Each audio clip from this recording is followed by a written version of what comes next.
Buenos días, buenas tardes o buenas noches y bienvenido al podcast Finanzas en un Ibiza, podcast en el que vamos a hablar sobre el dinero, inversiones, libertad financiera y mucho más.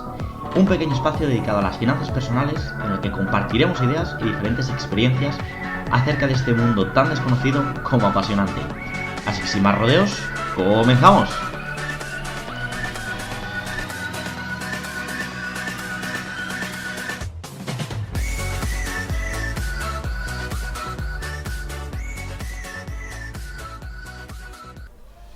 Muy buenas a todos y bienvenidos a un nuevo capítulo del podcast Finanzas en un Ibiza. Y hoy seguramente sea un capítulo bastante cortito, pero me parece de los capítulos necesarios. ¿Por qué? Porque muchas veces me preguntáis, ¿no? O ponéis por ahí en comentarios que en qué podéis invertir, qué opciones pueden tener, cuáles son las alternativas para proteger y hacer crecer nuestro dinero o nuestro patrimonio. Y yo siempre os digo que la respuesta depende mucho de cuál sea tu dinero y tu patrimonio y sobre todo también de tus condiciones personales e individuales. Por eso te recomiendo echarle un ojo al episodio número 3, si no recuerdo mal, en el que hablamos un poco de cómo determinar nuestro perfil inversor para ver cuáles son las estrategias, si son un poquito más conservadoras o un poquito más agresivas para poder invertir nuestro capital, siempre y cuando parto de la base que tengamos un mínimo de ahorros para, aunque sea, poder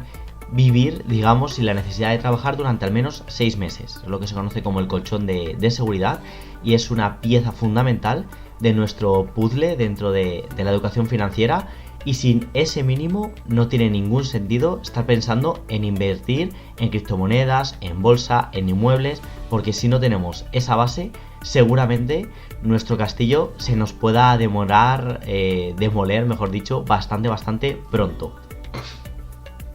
Pues bien, en ese sentido, hay un autor norteamericano que es Harry Browne, que en su día escribió el libro conocido como La Cartera Permanente. A quien le interese voy a dejar el link en la biografía de este podcast. Y en este caso concreto, Harry Browne, vamos a empezar hablando un poquito del escritor norteamericano. Desafortunadamente es un analista, escritor y político que falleció en 2006, es relativamente reciente, pero era un hombre dedicado sobre todo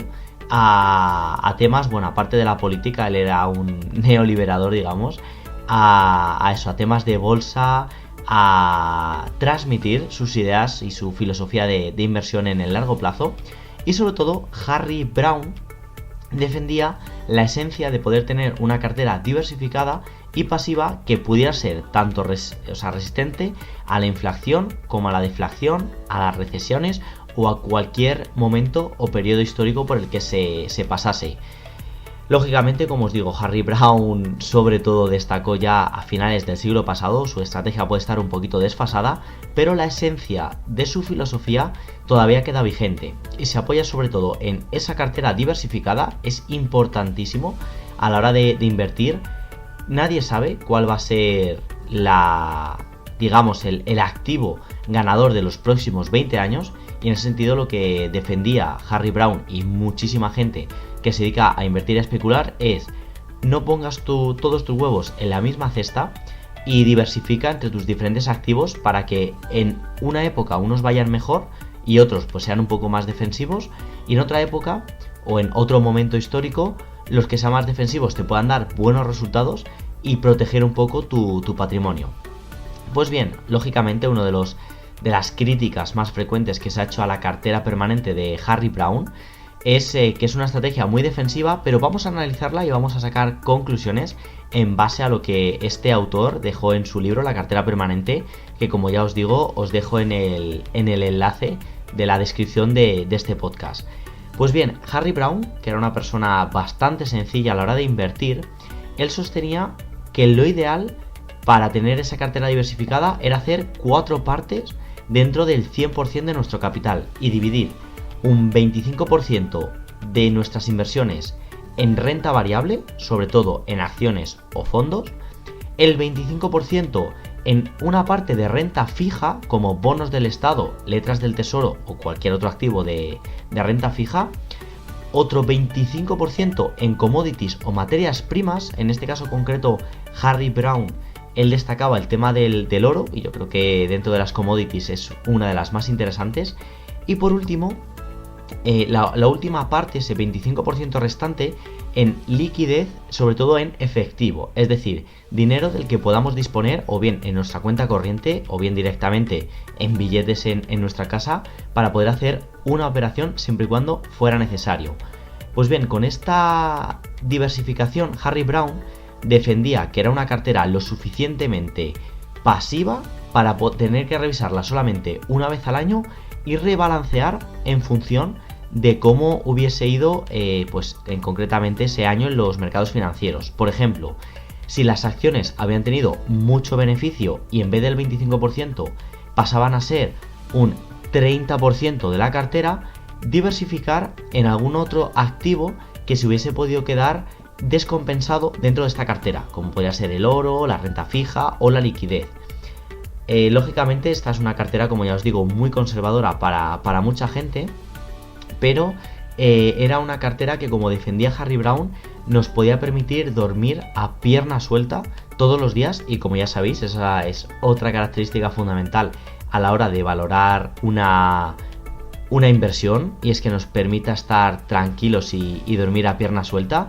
Entonces, bueno, ¿qué sucede? Que una vez que Harry Browne nos dejó este legado, esta idea de dividir en 4 partes diferentes el capital del que podamos disponer,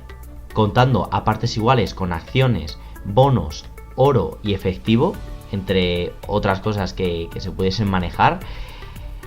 puede haber alternativas en este siglo XXI que, conservando esa esencia de Harry Browne,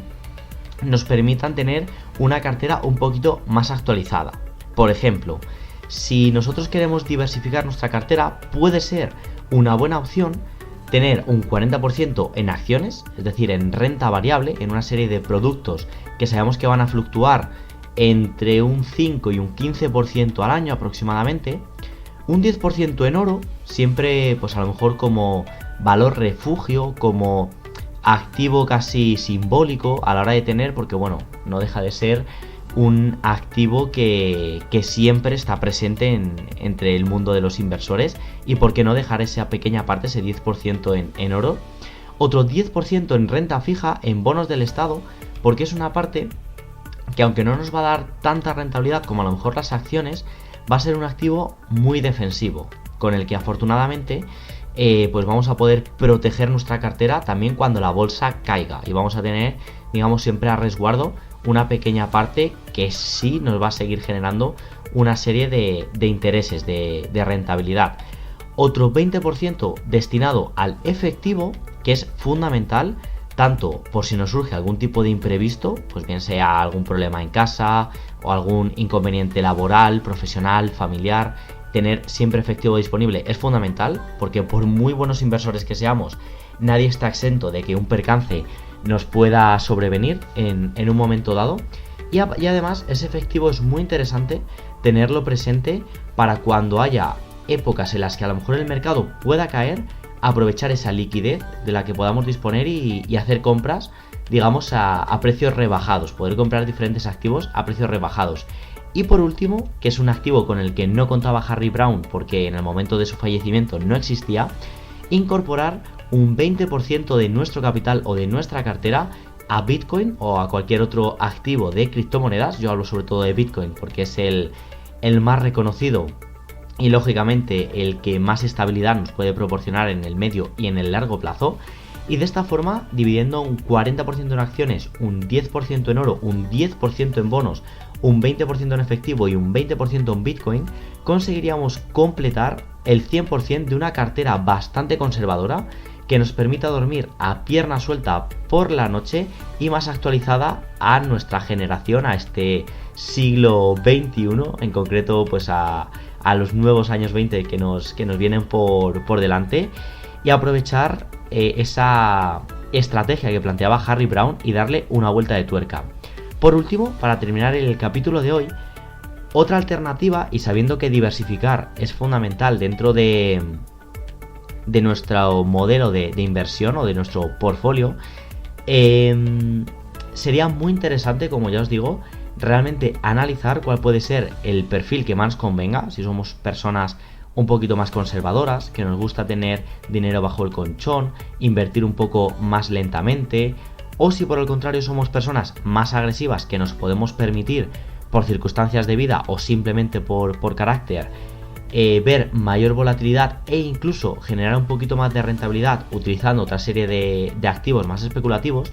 Una última alternativa que quiero plantearos hoy para cuando me preguntéis, Dani, ¿en qué puedo invertir mi dinero? Pues mira, inviértelo en lo que tú quieras, acorde a tu personalidad, acorde a tu capital, acorde a tus condiciones particulares, pero sobre todo sabiendo que tienes que tener diferentes cartas sobre la mesa para periodos en los que los mercados financieros vayan muy bien o periodos en los que pueda haber algún tipo de recesión o de inflación y que te tengas que proteger para no perder esa parte porcentual de tu capital. Pues bien, como última alternativa para una persona que quiera buscar a lo mejor un poquito más de sencillez en su estrategia de inversión, os planteo una cartera. Esta ya no es la de Harry Brown, hace tiempo que hemos dejado de hablar de ese modelo de inversión, que como ya os digo, si os gusta la idea, tenéis el enlace al libro de este escritor estadounidense en la bio. Yo os plantearía diversificar el 100% del capital de la siguiente manera. Hablo sobre todo de cara a una persona que pueda ser joven, que a lo mejor esté entre los 20 y los 40, 50 años, que no necesariamente tenga que tener mucho capital, pero sí que pueda tener pues unos ingresos mínimos, ¿no? Por ejemplo, un salario medio en España que pueda oscilar alrededor de los 1.000 euros. Pues bien, yo os plantearía tener un 30% en acciones, en renta variable, bien sea en acciones tipo value, como defendía el gran gurú Warren Buffett, e incluso Benjamin Graham, su antecesor, o directamente, si no os queréis complicar la vida, en fondos indexados y directamente esperar a que sea el mercado quien nos otorgue ese 7, 8, 9% de rentabilidad anual de una forma relativamente segura. Por otro lado, yo delegaría el 30% siguiente a invertir o bien en commodities o bien en criptomonedas, en este caso concreto a Bitcoin, porque siguen siendo un activo refugio que pueden actuar muy bien en momentos en los que la bolsa caiga. Generalmente el oro, por ejemplo, suele ser una materia prima que se revaloriza cuando los mercados financieros caen, porque muchos inversores buscan proteger su capital en un activo físico, y en este caso el oro cumple esos requisitos ideales. Y luego aparte Bitcoin no deja de ser ese oro del siglo XXI, y puede ser muy interesante destinarle esa pequeña parte para tener rentabilidad bastante interesantes, pienso yo, en el medio y en el largo plazo. El siguiente 30% se lo voy a querer destinar al efectivo para que nos dé tranquilidad. Yo creo que cuando tenemos dinero en mano y lo podemos utilizar o bien para hacer compras de activos o bien para ir sobre seguros cuando tenemos algún tipo de problema, yo creo que disponer de un 30% efectivo es bastante conservador y es bastante seguro, y yo creo que nos va a dar tranquilidad si somos personas pues eso, medianamente conservadoras. Y por último, el 10% que nos faltaría para completar esta alternativa a la cartera de Harry Brown sería inversiones o bien en criptomonedas de baja capitalización como las ICOs, es decir, en proyectos de nueva creación. Si tenéis dudas un poco de qué significa el término ICO, tenéis en el capítulo, me parece que es en el capítulo 21, ese vocabulario en finanzas en el que hablamos sobre diferentes activos sobre criptomonedas, y si no directamente en la página web www.librosdefinanzas.net tenéis en el apartado de recursos ese ebook de vocabulario en finanzas para ver un poco qué consiste el tema este de las ICOs. Y además puede ser interesante destinar también parte de ese 10% que nos falta por completar para esta cartera en proyectos tipo crowdfunding o crowdlending, que son proyectos en los que se busca una financiación colectiva para crear nuevos negocios o nuevos emprendimientos. ¿Por qué veo que puede ser interesante destinar este 10% a esos proyectos de nueva creación? Pues bien, simplemente porque a largo plazo sí que es cierto que son los activos que más riesgo nos van a suponer también, pero por ende, por eso destinamos una parte más chiquitita de nuestra cartera, también son activos que nos pueden repercutir en grandes beneficios el día de mañana. Y por qué no, o sea, como no sabemos nunca cuál es la inversión que puede ser la ganadora, apostar de vez en cuando por esta clase de activos también es interesante para poder apostar, digamos, por esos beneficios más suculentos. Igual que en su día, pues bueno, hubo gente que compró Bitcoin muy barato y era en su día una ICO, o gente que en su día apostó por Apple, por Amazon, por Tesla, cuando apenas eran pues pequeñas empresas. Pues por qué no invertir en proyectos que el día de mañana puedan despuntar y ser muy interesantes e incorporar en nuestra cartera. Y nada más, chicos, como os digo, este era un capítulo bastante cortito hablando de esa cartera permanente de Harry Brown, que me ha servido un poco como excusa para hablaros de diferentes opciones y alternativas a la hora de diversificar nuestra cartera. Y ya os digo que una de los grandes consejos que se puede dar a la hora de invertir es no poner todos los huevos en la misma cesta. Y nada más, espero que os haya gustado el episodio de hoy. Poner también en comentarios cómo diversificaríais vosotros vuestra cartera de inversión, si a lo mejor sois un poquito más agresivos y apostaríais a lo mejor un 50% a Bitcoin, o si a lo mejor pensáis que puede ser interesante disponer de un poquito menos de efectivo e invertir un poquito más en acciones o en fondos indexados a largo plazo. Voy a leer todos los comentarios que nos vayáis dejando. Y nada más, por hoy me despido de vosotros y nos vemos en los siguientes capítulos. Un abrazo fuerte, chao. Y hasta aquí el episodio de hoy. No te olvides de dejar tu comentario y tu valoración, así como de suscribirte si es que todavía no lo has hecho. Y espero de verdad que hayas disfrutado de este pequeño ratito hablando de finanzas personales. Nos vemos en los próximos capítulos. Un abrazo fuerte. Chao.